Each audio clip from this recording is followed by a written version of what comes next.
Anglo Mysore wars. Anglo Mysore వార్స్లో నాలుగు Mysore wars జరిగినాయి, ఇంగ్లీష్ వాళ్ళకి మైసూర్కి మధ్య.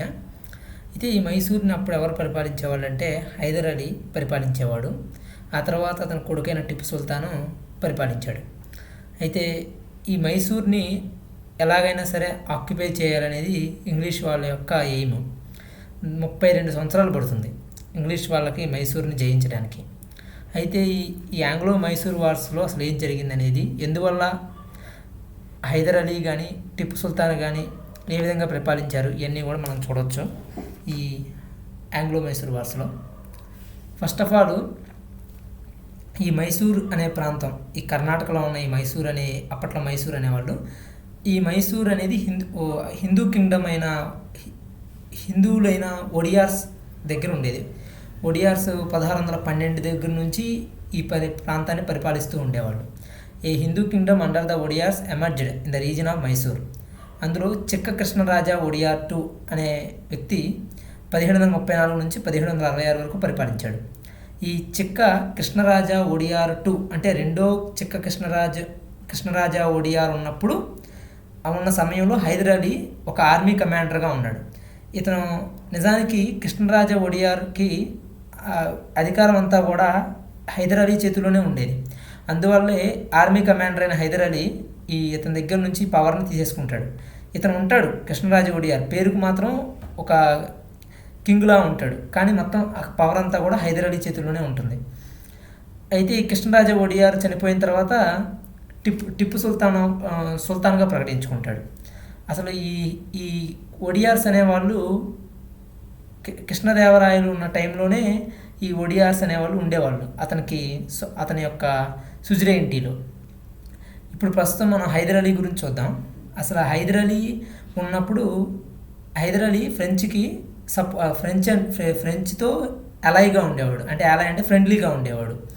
అందువల్ల ఎందుకు ఫ్రెండ్లీగా ఉండేవాడంటే ఈస్ట్ ఇండియా కంపెనీ చాలా ప్రాంతాలను ఆక్యుపై చేయడం కానీ, వాళ్ళ యొక్క ట్రేడ్ కానీ ఇదంతా కూడా మిగతా రాజ్యాల్లో చూశాడు. హైదర్ అలీ ఏం చేశాడంటే ఎలా అయినా సరే సైన్యాన్ని ఒక వెస్ట్రన్ స్టైల్లో ఉంచాలన్న ఉద్దేశంతో ఫ్రెంచ్తో ఫ్రెండ్లీగా ఉంటూ తమిళనాడులోని ఒక దిండిగల్ అనే ప్రాంతంలో ఒక ఆర్మ్స్ ఫ్యాక్టరీ, అంటే ఆయుధాలు తయారు చేసే ఒక ఫ్యాక్టరీని నెలకొల్పుతాడు హైదర్ అలీ. తర్వాత ఏమవుతుందంటే ఈ మైసూర్ అనేది ఫ్రెంచ్కి దగ్గరగా ఉంది, అంటే ప్రాక్సిమిటీ విత్ ద ఫ్రెంచ్, అంటే క్లోజ్ రిలేషన్స్ ఉంటాం ఫ్రెంచ్తో. హైదర్ అలీ కంట్రోల్లో మలబార్ కోస్ట్ ఉంటుంది, అంటే మనకి ఆంధ్ర వచ్చేసరికి ఈస్టర్న్ కోస్ట్, అదే కేరళ వచ్చేసరికి వెస్ట్రన్ కోస్ట్లో ఉంటుంది. అంటే మలబార్ ప్రాంతం అనేది హైదర్ అలీ చేతుల్లో ఉంది. ఈ ఈస్ట్ ఇండియా కంపెనీకి వచ్చేసరికి బెంగాల్ ప్రాంతం కానీ, మన యొక్క ఆంధ్రాకి సంబంధించిన ప్రాంతం కానీ, మచిలీపట్నం కానీ, బెంగాల్లో ఉన్న ఆ కోస్ట్ ఏరియాస్ అన్నీ కూడా ఈస్ట్ ఇండియా కంపెనీ చేతుల్లో ఉన్నాయి. కానీ వెస్ట్రన్ కోస్ట్ అనేది మాత్రం ఈస్ట్ ఇండియా కంపెనీకి ఇంకా రాలేదు. ఈ వెస్ట్రన్ కోస్ట్ అయిన మలబార్ కోస్ట్ ఫ్రెంచ్ ఆధీనంలో ఉంది. ఈ ఫ్రెంచ్ ఆధీనంలో ఉన్న మలబార్ కోస్ట్ని ఈస్ట్ ఇండియా కంపెనీ తీసుకోవాలన్నది వాళ్ళ ఎయిమ్. అందువల్ల ఈ మైసూర్ని ఆక్యుపై చేయాలనేది ఈస్ట్ ఇండియా కంపెనీది మొదటి నుంచి వాళ్ళకున్న ఎయిమ్ ఇదే, అంటే కమర్షియల్ ఇంట్రెస్ట్దే వాళ్ళ యొక్క ఇది. అందువల్ల Mysore's proximity with French and Hyder Ali's control over the rich trade of the Malabar coast threatened the political and commercial interest of the English and their control over Madras. Even Madras మీద కూడా కంట్రోలు భయంకరంగా అంటే ప్రమాదకరంగా ఉంటుంది. ఎందుకంటే ఒకవేళ ఈ మలబార్ కోస్టు మైసూరు ఆధీనంలోనే ఉండి, అంటే ఫ్రెంచ్ వాళ్ళ ఆధీనంలో ఉంది అంటే మైసూరు రాజైన హైదర్ అలీ చేతిలో ఉన్నట్టే. సో దీనివల్ల ఏమవుతుందంటే ఇతను ఇంకా రిచ్ అవుతాడు, ఆర్మీని పెంచుకోగలుగుతాడు. అలా పెంచుకుంటే మిగతా ప్రాంతాన్ని ఆక్యుపై చేస్తాడు. అందులో ముందుగా ఉండేది మద్రాస్ ప్రాంతమే. ఈ మద్రాసులో ఉన్న ప్రాంతమే కర్ణాటిక్, CARNATIC, కర్ణాటిక్ ప్రాంతం అంటాం. దీని యొక్క క్యాపిటల్ ఏంటంటే ఆర్కాట్. ఆ ప్రాంతాన్ని కూడా ఆక్యుపై చేయాలన్నది ఈ హైదర్ అలీ ఉద్దేశం. అయితే ఈ పాలీగార్స్ అనేవాళ్ళు ఉండేవాళ్ళు. పాలీగార్స్ అనేవాళ్ళు ఏంటంటే విజయనగర ఎంపైర్ ఉన్నప్పుడు మిలిటరీ చీఫ్స్గా, అడ్మినిస్ట్రేటివ్ గవర్నర్స్గా పనిచేసేవాళ్ళు ఈ పాలీగార్స్. ఇలా మనకి సదర్న్ ఇండియాలో కనపడతారు. ఈ పాలీగార్స్ అనేవాళ్ళు ఏం చేసేవాళ్ళు అంటే రైతుల దగ్గర నుంచి పన్నులు కూడా వసూలు చేసేవాళ్ళు ఈ పాలీగార్స్ ఎక్కడికక్కడ చిన్న చిన్న ఆర్మీలు పెట్టేసుకొని కొంచెం ఇబ్బందికరంగా ఉండేది. ఇలాంటి పాలీగార్స్ అందరినీ కూడా హైదర్ అలీ ఏం చేస్తాడంటే అణిచేస్తాడు. ఈ పాలీగార్స్ అనే వాళ్ళని కొంతమందిని కలిపేసుకోవడం ఆర్మీలో, కొంతమందిని అన్ని చేయడం చేస్తాడు పాలీగార్స్ని. ఈ విధంగా హైదర్ అలీ ఇంకొంచెం స్ట్రాంగ్ అవుతాడు. ప్లస్ ఫ్రెంచ్ సపోర్ట్ కూడా ఉంది. ఇది ఈ అన్నిటి దృష్ట్యా ఫస్ట్ ఆంగ్లో మైసూర్ వార్ మనకి వస్తుందన్నమాట. ఈ ఫస్ట్ ఆంగ్లో మైసూర్ వారు 1767 నుంచి 69 వరకు ఉంటుంది. ఇందులో ఏంటంటే హైదర్ అలీకి ఎగెనెస్ట్గా మరాఠాసు ఈ for East India Company or English, and for Nizam, ఇలా ముగ్గురు వస్తారు. ఎందుకంటే హైదర్ అలీ చాలా పవర్ఫుల్ అని చెప్పుకున్నాం. మైసూర్ కింగ్డమ్ ఎందుకు పవర్ఫుల్ అయిందంటే మలబార్ కోస్టు హైదర్ అలీ చేతుల్లో ఉంది. ఫ్రెంచ్ హెల్ప్తో అతను మందుగుండు సామాను అంటే దానికి కావాల్సిన ఆర్టిలరీకి సంబంధించిన గన్స్ కానీ లెడ్ అనే ఎలిమెంట్ కానీ సాల్ట్ పీటర్ ఇలాంటి ఎలిమెంట్స్ అన్నింటిని కూడా ఇంపోర్ట్ చేసుకొని సైన్యాన్ని వెస్టర్నైజ్డ్గా అంటే ఒక పవర్ఫుల్గా తీర్చిదిద్దుకోవడంలో హైదర్ అలీ సక్సెస్ అయ్యాడు. దానికి కారణం French support plus Malabar Coast. అయితే ఈ మరాఠాస్ని ఈ ఇంగ్లీష్ ఈస్ట్ ఇండియా కంపెనీకి నిజాంకి ఇలా ముగ్గురికి కూడా హైదర్ అలీతో విభేదాలు ఉన్నాయి. కారణం ఈస్ట్ ఇండియా కంపెనీకి ఇతను పవర్ఫుల్గా ఎదిగేసి మద్రాస్ కోల్పోతారని ఇలా బాధ. ఇంకోటి ఫ్రెంచ్ కూడా ఎదుగుతారని ఈస్ట్ ఇండియా కంపెనీ యొక్క భయం. ఎందుకంటే డక్కన్ ప్రాంతం ఆధీనంలోకి వెళ్ళిపోతే ఒకసారి ఆ కోస్టల్ ఏరియా అంతా కూడా వెళ్ళిపోయినట్టే. ఒకసారి కోస్టల్ ఏరియా కనుక వేరే కంపెనీ చేతిలోకి వెళ్ళిపోతే అప్పుడు ఇంగ్లీష్ వాళ్ళకి ట్రేడ్ కమర్షియల్ ఇంట్రెస్ట్ చాలా కోల్పోవాల్సి వస్తుంది. అందుకనే ఈ మైసూర్ కింగ్డమ్ని ఎలా అయినా చేజిక్కించుకోవాలి. దానికి ఏం చేస్తారంటే మరాఠాస్ వచ్చేసరికి హిందూస్, నిజాం వచ్చేసరికి ఈ ప్రాంతాలను కూడా కొన్ని హైదర్ అలీ ఆక్రమిస్తాడన్నమాట. అందువల్ల నిజాంకి కానీ మరాఠాస్కి కానీ యుద్ధాలు అంటాం, దండెత్తుతూ ఉంటారు పద్దాలు వీళ్ళిద్దరి మీద. సో వీళ్ళకి పడదు. అందువల్ల ఏం చేస్తారంటే ఈ ఇంగ్లీషు మరాఠాసు నిజాంను కలుపుకొని హైదర్ అలీ మీదకి వెళ్తారు. అప్పుడు హైదర్ అలీ ఏం చేస్తాడంటే డిప్లొమాటిక్గా వ్యవహరిస్తాడు. మరాఠాస్ని న్యూట్రల్గా ఉండమని చెప్తాడు. నిజాంను వచ్చేసరికి అతను ఫ్రెండ్లీగా చేసుకుంటాడు. ఆ పర్టికులర్ అంటే ఫస్ట్ ఆంగ్లో మైసూర్ వారు ఉన్న టైంకి వచ్చేసరికి అంత బ్యాడ్గా ఉండవు రిలేషన్స్ హైదర్ అలీకి మధ్య, మరాఠాస్ నిజాం మధ్య. అందువల్ల ఒప్పుకుంటారు. మరాఠాస్ని మీరు యుద్ధంలో పాల్గొనొద్దంటే వాళ్ళు కామ్గా ఉంటారు. నిజాంను వచ్చేసరికి హెల్ప్ తీసుకుంటాడు ఆర్కాట్ని జయించడానికి. ఎందుకంటే కొన్ని ప్రాంతాలు నిజాంకి కూడా ఇస్తానని చెప్పి ఏదో వాగ్దానం చేయడం వల్ల అతను కూడా వస్తాడు. అలా ఈ ఆర్కాట్ అనేది ఏంటంటే కర్ణాటక అనే ప్రాంతం యొక్క క్యాపిటల్ ఆర్కాట్.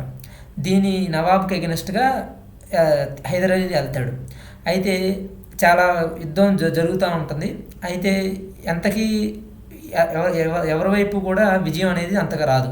ఆ సమయంలో ఈ హైదర్ అలీ ఏం చేస్తాడంటే సడన్గా మద్రాస్ మీద అటాక్ చేస్తాడు. ఎందుకంటే జరుగుతుంది కర్ణాటక ప్రాంతంలో, మద్రాస్ అనేది కొంచెం దూరంలో ఉంది. సో ఈ మద్రాస్ మీదకి రారనుకుంటారు ఇంగ్లీష్ ఈస్ట్ ఇండియా కంపెనీ వాళ్ళు. కానీ ఒకేసారి సడన్గా అటాక్ చేయడం వల్ల హైదర్ అలీ వీళ్ళు ఏం చేస్తారంటే ఇక ఈస్ట్ ఇండియా కంపెనీ లొంగిపోతారు. ఈ ట్రీటీ చేసుకుంటారు, ఒక ఒప్పందం చేసుకుంటారు. దాని ప్రకారం ఏంటంటే ఈ ఈస్ట్ ఇండియా కంపెనీతో defensive alliance pact Hyder Ali చేసుకుంటాడు.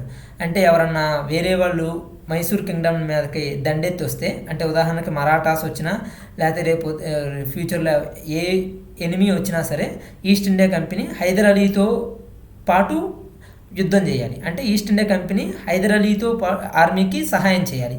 దీన్నే defensive alliance pact with east India company. ఇది హైదర్ అలీ చేసుకుంటాడు. ఇంకోటి ప్రిజనర్స్ కాంకాడ్ ఏరియాస్ ఉంటాయి కదా, ఈ యుద్ధం జరుగుతుంది 1767 నుంచి 69 మధ్యలో. ఈ యుద్ధం మధ్యలో ఉన్న ప్రిజనర్స్ కానీ అదేవిధంగా ఏరియాస్ జయించిన ప్రాంతాలు కానీ ఎక్స్చేంజ్ చేసుకుంటారు. వీళ్ళు జయించిన వాటిని వీళ్ళు అలా చేసుకుంటారు. ఇది ట్రీటీ ఆఫ్ మద్రాసు 1769. ఇక్కడ గుర్తుంచుకోవాల్సింది ఏంటంటే ఫస్ట్ ఆంగ్లో మైసూర్ వారు ఎవరెవరికి మధ్య జరిగింది. హైదర్ అలీకి మెన్, మరాఠాస్కి ఇంగ్లీష్ ప్లస్ నిజాం. అయితే నిజానికి జరిగింది మాత్రం మరాఠాసు నిజాము కాకుండా only East India company Hyder అలీకి మధ్య మాత్రమే జరిగినట్టు. ఎందుకంటే వీళ్ళిద్దరిని డిప్లొమాటిక్గా వ్యవహరించాడు కాబట్టి. ఇంకోటి ఇక్కడ జరిగిన ట్రీటీ ఏంటిది అని అడుగుతారు. సో ట్రీటీ ఆఫ్ మద్రాసు ఏ మైసూర్ వారికి సంబంధించింది అంటే ఫస్ట్ ఆంగ్లో మైసూర్ వార్ అని చెప్పి గుర్తుంచుకోవాలి. మనం ఇప్పుడు సెకండ్ ఆంగ్లో మైసూర్ వార్ చూద్దాం. 1780 నుంచి 84 మధ్యలో జరిగింది సెకండ్ ఆంగ్లో మైసూర్ వార్. ఈ సెకండ్ ఆంగ్లో మైసూర్ వార్ జరగడానికి కారణం ఏంటంటే మైసూర్ని మరాఠా వాళ్ళు అటాక్ చేస్తారు. 1771లో అటాక్ చేస్తారు. అయితే మనకి ఫస్ట్ ఆంగ్లో మైసూర్ వార్లో ఒక ఒప్పందం చేసుకున్నాడు కదా హైదర్ అలీ. ఏంటంటే ఎవరన్నా కనుక అటాక్ చేస్తే బ్రిటిష్ వాళ్ళు సహాయం చేయాలి, వాళ్ళ ఆర్మీని పంపించడం కానీ, లేదంటే వాళ్ళు వచ్చి ఇతనితో పాటు యుద్ధం చేయాలి. అయితే బ్రిటిష్ ఏం చేస్తారంటే నమ్మక ద్రోహం చేస్తారు, ఆ ప్యాక్ట్ ఫాలో అవ్వరు. British fail to adhere to the treaty of Madras. అందువల్ల ఈ మరాఠాసు జయిస్తారన్నమాట ఈ యుద్ధంలో మైసూర్ మీద.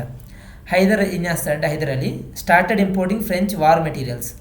ఇంతకుముందు నేను చెప్పినట్టు ఈ గన్స్ కానీ, సాల్ట్ పేటర్, లెడ్ ఇలాంటి వార్ మెటీరియల్స్ అన్నీ కూడా ఫ్రెంచ్ సహాయంతో ఇంపోర్ట్ చేసుకుంటాడు హైదర్ అలీ.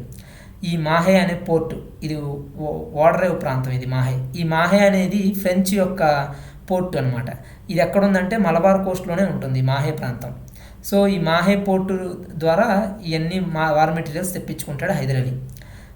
ఈ 1780లో ఏం జరుగుద్దంటే ఈస్ట్ ఇండియా కంపెనీ ఈ పోర్ట్ ఏరియాని, ఈ పోర్ట్ అయిన మాహేని క్యాప్చర్ చేసుకుంటుంది. ఎందుకంటే దీని ద్వారానే కదా ఇంపోర్ట్ చేసుకుంటున్నాడు వార్ మెటీరియల్స్. సో దీన్ని అడ్డుకోవాలంటే ఈ పోర్ట్ ఏరియాని క్యాప్చర్ చేయాలి. అలా దీంట్లో సక్సెస్ అవుతారు ఈస్ట్ ఇండియా కంపెనీ. ఈ ఫ్రెంచ్ పోర్ట్ అనేది హైదర్ అలీకి చాలా important, vital to Hyder Ali. So ఈ విధంగా ఇంకో దెబ్బ తీసినట్టు అయింది హైదర్ అలీని. సో హైదర్ అలీ ఏం చేస్తాడంటే మరాఠాసు నిజాంతో కలిసి ఇలా ఈ యొక్క ఇద్దరు రాజ్యాలను కూడా ఒప్పిస్తాడు, మరాఠాసు నిజాంను కూడా. కర్ణాటక ప్రాంతాన్ని అటాక్ చేసి ఆర్కాట్ని క్యాప్చర్ చేస్తాడు. పోయినసారి last time first Anglo Mysore war అప్పుడు ఈ ఆక్యుపై చేద్దామని చూస్తాడు, కానీ ఆ ఏరియాస్ కాంకర్ చేసిన ఏరియాస్ తిరిగి ఇచ్చేస్తాడు. కానీ ఇక్కడ ఏం చేస్తాడంటే ఈసారి కర్ణాటక ప్రాంతాన్ని మళ్ళీ అటాక్ చేసి హైదర్ అలీ ప్లస్ మరాఠాస్ ప్లస్ నిజాము ఆర్కాట్ను కూడా క్యాప్చర్ చేసుకుంటారు. అంటే దాని కర్ణాటక అనే దీని యొక్క ప్రాంతం యొక్క క్యాపిటల్. అప్పుడు ఇంగ్లీషు సైర్ ఐర్కూట్ అనే వ్యక్తిని ఉంటాడు. ఇతను సైర్ ఐర్కూట్ వచ్చేసరికి సర్ ఐర్కూట్, ఇతను మనకి 3 కర్ణాటక యుద్ధంలో కనపడతాడు. మనకి కర్ణాటక వార్స్ అని చెప్పి 3 జరుగుతాయి. అందులో 3వ కర్ణాటక యుద్ధంలో ఐర్కూట్ అనే వ్యక్తి ఉంటాడు. దాన్ని బ్యాటిల్ ఆఫ్ వాండివాష్ ఆర్ వందవాసి యుద్ధం అని చెప్పి అంటాం. అందులో వచ్చే ఐర్కూటే ఇక్కడ కూడా ఈ ఆర్కాట్ని కర్ణాటకని కాపాడడానికి అని చెప్పి వస్తాడు ఐర్కూట్. ఇతను ఏం చేస్తాడంటే మరాఠాసు నిజాము హైదర్ సైడ్ ఉన్నంత వరకు అతన్ని ఓడించడం కష్టం. అందువల్ల ఏం చేస్తాడంటే మరాఠాస్ని నిజాంని అతని నుంచి అతనికి సహాయం చేయకుండా నివారిస్తాడనమాట. The English under sir Eyre Coote detached both the Marathas and the Nizam from Hyder side. ఆ విధంగా హైదర్ అలీ ఒంటరివాడు అయిపోతాడు. మరాఠాసు నిజాంని వాళ్ళ యొక్క అలయన్స్ని బ్రేక్ చేస్తాడు. Hyder Ali was defeated at Porto Novo. దీనివల్ల ఏమవుతుందంటే హైదర్ అలీ పోర్టోనోవో ప్రాంతం దగ్గర ఓడిపోతాడు. ఈ పోర్టోనోవోనే ఇప్పుడు తమిళనాడులో ఉన్న పరంగిపెట్టాయి, ఇది మోడర్న్ డే పరంగిపెట్టాయి, అప్పట్లో పోర్టోనోవో. ఇక్కడ ఓడిపోతాడు హైదర్ అలీ. ఆ తర్వాత హైదర్ అలీకి అప్పటికే క్యాన్సర్తో బాధపడుతూ ఉంటాడు. 1782లో అంటే నెక్స్ట్ ఇయరే చనిపోతాడు, ఓడిపోయిన నెక్స్ట్ ఇయరే. ఆ తర్వాత టిప్పు సుల్తాన్, హైదర్ అలీ కొడుకైన టిప్పు సుల్తాన్ వస్తాడు, కానీ వచ్చి ఒక సంవత్సరం పాటు యుద్ధం చేస్తాడు, కానీ ఏమీ ఎటు తేలదనమాట. విజయం ఎవరి వైపు రాకపోయేసరికి ఇక పీస్ ట్రీటీ చేసేసుకుంటారు. అదే మ్యాంగ్లూర్ ట్రీటీ ఆఫ్ మ్యాంగ్లూర్ అని చెప్పి 1784లో ఈ ఒప్పందం చేసుకుంటారు. ఏంటంటే వాళ్ళు ఇప్పుడు దాకా తీసుకున్న టెరిటరీస్ అన్నిటినీ కూడా ఇచ్చేసుకోవడం, gave back the territories taken from each other. This is nothing but peace treaty, ఒక ట్రీటీ ఆఫ్ మ్యాంగ్లూర్ అనేది. ఈ సెకండ్ ఆంగ్లో మైసూర్ వార్లో మనం గుర్తుంచుకోవాల్సింది ఏంటంటే ఈ 1780 to 84 second Anglo Mysore war జరిగిందని. ఎవరెవరి మధ్య అంటే కనుక మనకి అంటే ఇక్కడ నిజానికి మరాఠాసు నిజాము హైదర్ అలీ స్టార్టింగ్లో సహాయం చేసుకున్నప్పటికీ కూడా తర్వాత ఒంటరిగా హైదర్ అలీకి మధ్య ఈస్ట్ ఇండియా కంపెనీకి మధ్య జరిగిందని చెప్పి చెప్పుకోవాలి. ఇంకోటి ఏ యుద్ధంలో హైదర్ అలీ చనిపోయాడు అంటే ఒకవేళ క్యాన్సర్ వచ్చి ఏ యుద్ధంలో ఓడిపోయాడు పోర్టోనోవో అని అడిగినప్పుడు సెకండ్ ఆంగ్లో మైసూర్ వార్ అని చెప్పాలి. ఇంకోటి మ్యాంగ్లూర్ ట్రీటీ అనేది ఏ మైసూర్ వార్ అంటే కనుక సెకండ్ ఆంగ్లో మైసూర్ వార్ అని చెప్పి గుర్తుంచుకోవాలి. ఇప్పుడు మనం మూడో ఆంగ్లో మైసూర్ వార్ చూద్దాం. ఈ యుద్ధంలో ఏం జరుగుతుందంటే 1790-92 మధ్య జరిగిన ఈ యుద్ధంలో టిప్పు సుల్తాను మనకి రంగప్రవేశం చేస్తాడు. అంటే ఈ హైదర్ అలీ చనిపోయిన తర్వాత టిప్పు సుల్తాన్ తీసుకుంటాడు బాధ్యత. ఇతను టిప్పు సుల్తాను పరాక్రమవంతుడు, అంటే బాగా ఎఫిషియంట్ అనమాట.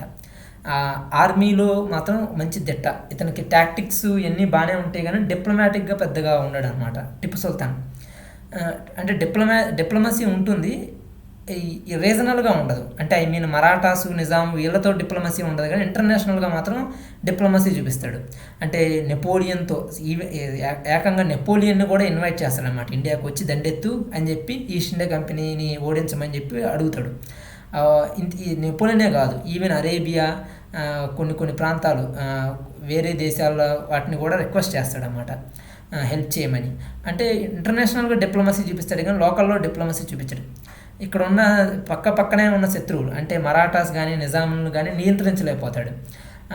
ఆ విధంగా టిప్పు సుల్తాను ఈ మైసూర్ వార్స్లో 4th ఆంగ్లో మైసూర్ వార్లో చనిపోతాడు టిప్పు సుల్తాను.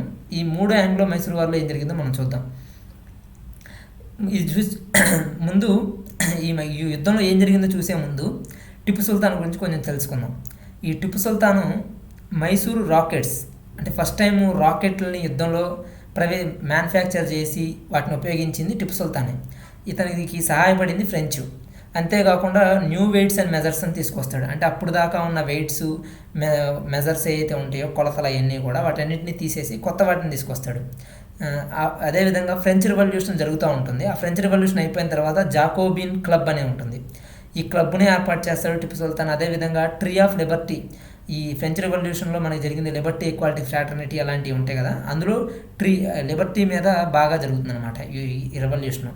అందువల్ల వాళ్ళతో సపోర్ట్ చేస్తూ అక్కడ ఫ్రెంచ్ వాళ్ళకి ట్రీ ఆఫ్ లిబర్టీ అని చెప్పి ఒక చెట్టు నాడతాడు. సేరింగపటమే శ్రీరంగపట్నం ఇప్పుడు, అప్పట్లో సేరింగపట్నం అనమాట. ఈ సేరింగపట్నం అనేది క్యాపిటల్ మైసూర్కి.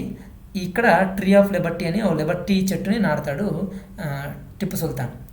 అంతేవిధంగా అదే కాకుండా మైసూర్ స్టేట్కి సెరికల్చర్ని ఇంట్రడ్యూస్ చేస్తాడు. అంటే మైసూర్ స్టేట్లో ఫస్ట్ ఇంట్రడ్యూస్ చేసిన వ్యక్తి టిప్పు సుల్తాన్. అందుకనే పైనీర్ ఈయన introducing sericulture to Mysore state అంటాం. ఈ సెరికల్చర్ అంటే ఏంటంటే పట్టు తయారు చేయడం అనమాట. పట్టు పురుగులను పెంచి వాటి నుంచి పట్టు తీయడాన్ని సెరికల్చర్ అంటారు. ఓకే, అయితే ఇప్పుడు యుద్ధంలోకి వద్దాం. ఆంగ్లో మైసూర్ వార్ అనేది ఎలా జరిగిందో చూద్దాం. War began when Tipu attacked Travancore, an ally of the English.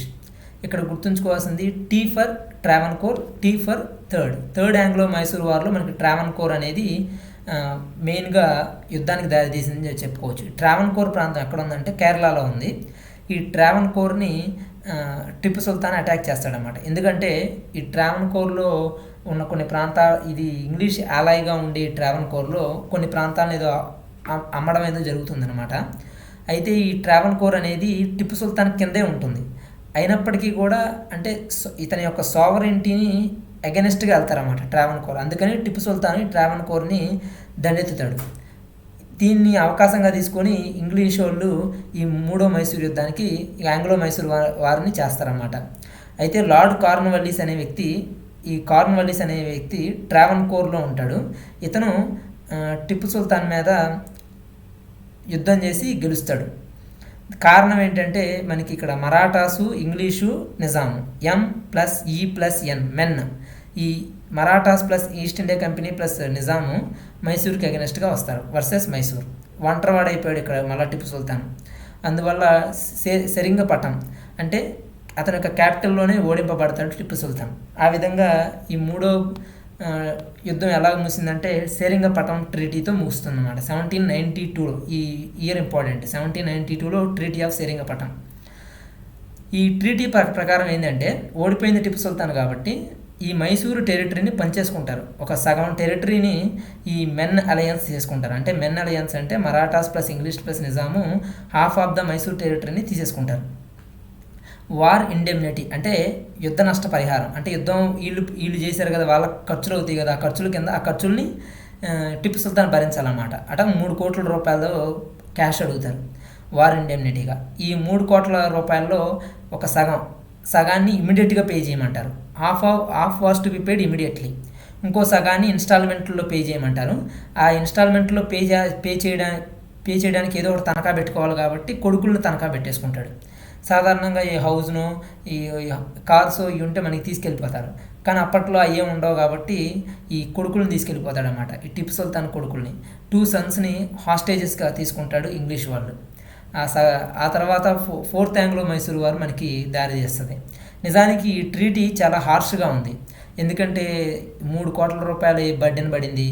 ఈ సగం కట్టమనడం ఇమీడియట్గా, కొడుకులను తీసుకెళ్ళిపోవడం, మైసూరు టెరిటరీలో కూడా సగం ప్రాంతాన్ని ఈ ముగ్గురు కూడా పనిచేసుకోవడం, ఇవన్నీ జరిగినాయి అనమాట.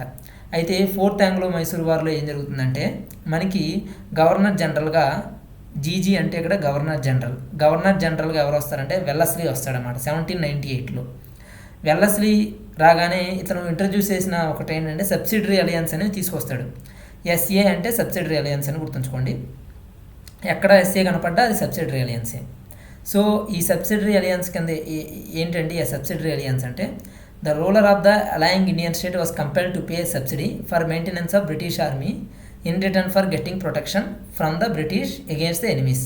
అంటే ఏంటంటే ఉదాహరణకి అప్పట్లో ఈ నెపోలియన్ దండెత్తుతాడని ఇలా కొన్ని భయాలు ఉండేవి అనమాట. దండెత్తితే అదేవిధంగా పక్కనున్న అడ్జసెంట్ స్టేట్స్ కూడా వార్కి వచ్చే అవకాశాలు ఉంటాయి. అందువల్ల ఎవ్రీ టైం థ్రెట్లోనే ఉండేవాళ్ళు ఈ ఇండియన్ రూలర్స్. దాన్ని అవకాశంగా తీసుకుని సబ్సిడరీ అలయన్స్ తీసుకొస్తాడు వెల్లస్లీ. దీని ప్రకారం ఏంటంటే బ్రిటిష్ ఆర్మీని కొంత బ్రిటిష్ ఆర్మీని ఆ స్టేట్లో ఉంచుతారు. వాళ్ళకి మెయింటెనెన్స్కి సబ్సిడీ పే చేయాలి. వీళ్ళు దానికి బ్రిటిష్ ఆర్మీ ఏం చేస్తుందంటే ఆ ప్రాంతాన్ని ప్రొటెక్ట్ చేస్తుంది, ఎనిమీస్ ఎవరు వచ్చినా సరే. వాళ్ళ బదులు వీళ్ళు యుద్ధం చేస్తారనమాట ఇండియన్ రూలర్కి బదులుగా. సో ఇక ఈ విధంగా ఈ ఈ సబ్సిడరీ అలయన్స్ తీసుకొస్తారు. దీంట్లో ఇంకా ఏమున్నాయి అంటే ఆ యొక్క రూలర్స్ కోర్టులో బ్రిటిష్ రెసిడెంట్ ఒకడు ఉంటాడు. ఈ బ్రిటిష్ రెసిడెంట్ నిజానికి ఇంటర్ఫియర్ కాకూడదు. అంటే policy of non interference in the internal affairs of the allied state అనేది ఈ యొక్క పాలసీ ఉంటుంది ఈ సబ్సిడరీ అలయన్స్లో. అంటే వేలు పెట్టకూడదు, అంటే ఆ యొక్క స్టేట్ యొక్క అంతర్గత వ్యవహారాల్లో ఎలాంటి తలదూర్చకూడదు. కానీ ఈ ఈ సబ్సిడరీ అలయన్స్ ద్వారా బ్రిటిష్ ఏం చేస్తుంది అంటే ఈ రూలర్స్ కోర్టులో ఉన్న బ్రిటిష్ రెసిడెంట్ ప్రతిసారి తలదూరుస్తూ ఉంటాడు. ఆ విధంగా ఇండియన్ రూలర్స్ ఒక దేనికి పనికిరాని వాళ్ళు అయిపోయారంటే పేరుకే రాజులు. మొత్తం ఆ యొక్క రూలింగ్ అంతా కూడా బ్రిటిష్ చేతిలోనే ఉండిపోయేది because of subsidiary alliance. The first Indian ruler to sign the subsidiary alliance was Nizam of Hyderabad. ఇది చాలా ఇంపార్టెంట్ బిట్, గుర్తుంచుకోండి. Nizam of Hyderabad first Indian ruler అన్నమాట, ఈ సబ్సిడరీ అలయన్స్ని ఒప్పుకున్న వ్యక్తి. ఇది ఇంకోటి ఏంటంటే ఈ సబ్సిడరీ అలయన్స్లో యుద్ధం ప్రకటించడానికి కూడా బ్రిటిష్ అనుమతి తీసుకోవాల్సిందే. Not free to declare war against any other power or enter into negotiations without the consent of the British. So ఒకవేళ ట్రేడ్కి సంబంధించిన నెగోషియేషన్స్ జరుపుకుందామన్నా లైక్ డచ్ కానీ లేదంటే పోర్చుగీస్ కానీ ఇక ఇలా ఎవరన్నా ఫ్రెంచ్ కానీ ఇలా ఎవరన్నా సరే వాళ్ళతో చేసుకుందామన్నా కుదరదు, ఎందుకంటే బ్రిటిష్ కన్సెంట్ తీసుకోవాలి. ఇంకోటి ఎనిమీస్ ఎవరి మీద వార్ డిక్లేర్ చేద్దామన్నా బ్రిటిష్ కన్సెంట్ తీసుకోవాలి. ఈ బ్రిటిష్ రెసిడెంట్ ఎవడైతే ఉన్నాడో ఇతను ఇంటర్నల్ అఫైర్స్లో ఇంటర్ఫియర్ అవుతూ ఉంటాడు అన్నమాట. ఈ పాలసీ ఆఫ్ నాన్ ఇంటర్ఫరెన్స్ ఉన్నప్పటికీ కూడాను. అదే అంటే అసలు ఈ సబ్సిడరీ అలయన్స్ వల్ల బాగా లాభం పొందింది ఎవరంటే ఈస్ట్ ఇండియా కంపెనీని. ఎందువల్ల అంటే ఈ బ్రిటిష్ ఆర్మీ చాలా ఎక్కువ మొత్తంలో ఉండేది. వీళ్ళందరి ఇలా ఖర్చుకి అంటే ఈ ఆర్మీ మెయింటైన్ చేయడానికి అయ్యే ఖర్చు అంతా కూడా రాజ్యాల మీద పడింది అనమాట. ఎందుకంటే సబ్సిడీ వీళ్ళే పే చేయాలి, ఇండియన్ స్టేట్సే. వీళ్ళు ఫ్రీగా ఒక ఆర్మీని పెట్టుకోగలిగారు బ్రిటిష్ అనమాట. ఈ ఆర్మీని అసలు ఇంత పెద్ద మొత్తంలో ఎందుకు ఈస్ట్ ఇండియా కంపెనీ పెట్టుకుంటుందంటే నెపోలియను ఈజిప్ట్ మీదకి దండెత్తి అక్కడ ఆక్రమిస్తూ ఉంటాడు. ఆ తర్వాత నెక్స్ట్ టార్గెట్ ఇండియానే. సో ఇండియా వస్తే ఎదుర్కోవడానికి అని చెప్పి ఈ ఆర్మీని సిద్ధం చేసుకుంటూ ఉంటారు ఈస్ట్ ఇండియా కంపెనీ. సో ఇది మనకి ఫోర్త్ ఆంగ్లో మైసూర్ వార్కి దారితీయడానికి కారణం ఏంటంటే ఈ మైసూర్ను కూడా ఈ సబ్సిడరీ అలయన్స్లోకి తీసుకొద్దామని చెప్పి ప్రయత్నించడం, ఇది ఫోర్స్ చేస్తూ ఉంటాడు అన్నమాట. అది నచ్చదు టిప్పు సుల్తాన్కి. ఈ మరాఠాసు ప్లస్ ఇంగ్లీషు ప్లస్ నిజాము ఏ విధంగా అయితే మూడో ఆంగ్లో మైసూర్ వార్లో దెబ్బ కొట్టారో అలానే మళ్ళీ ఇంకోసారి వీళ్ళ ముగ్గురు కలిసి మళ్ళీ టిప్పు సుల్తాన్ మీదకి దండెత్తుతారు. Tipu was defeated by general Harris and died in the war. Tipu ఓడింపబడతాడు, ఆ యుద్ధంలోనే బ్యాటిల్లోనే చనిపోతాడు టిప్పు సుల్తాన్. ఆ విధంగా ఆ తర్వాత ఆ మిగిలిన సగం ప్రాంతం కూడా మైసూర్లో ఉన్న సేరింగపట్నం అంటే క్యాపిటల్ సిటీ కానీ ఇలాంటివన్నింటినీ కొన్ని ప్రాంతాలను పనిచేసుకుంటారు వీళ్ళు ముగ్గురు.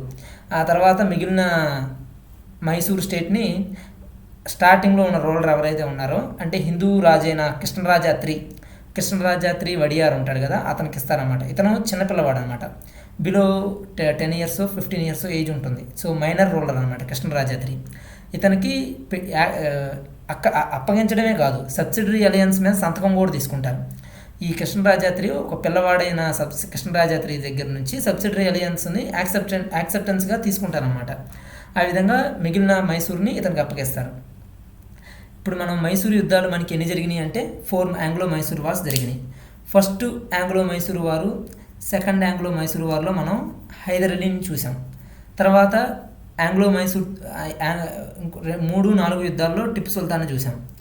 మనకి ఏ విధంగా M+E+N అంటే Marathas plus East India company plus Nizam Tipu Sultan మీదకి ఏ విధంగా అదేవిధంగా దండెత్తారో మనం 3-4 యుద్ధాల్లో చూసాం.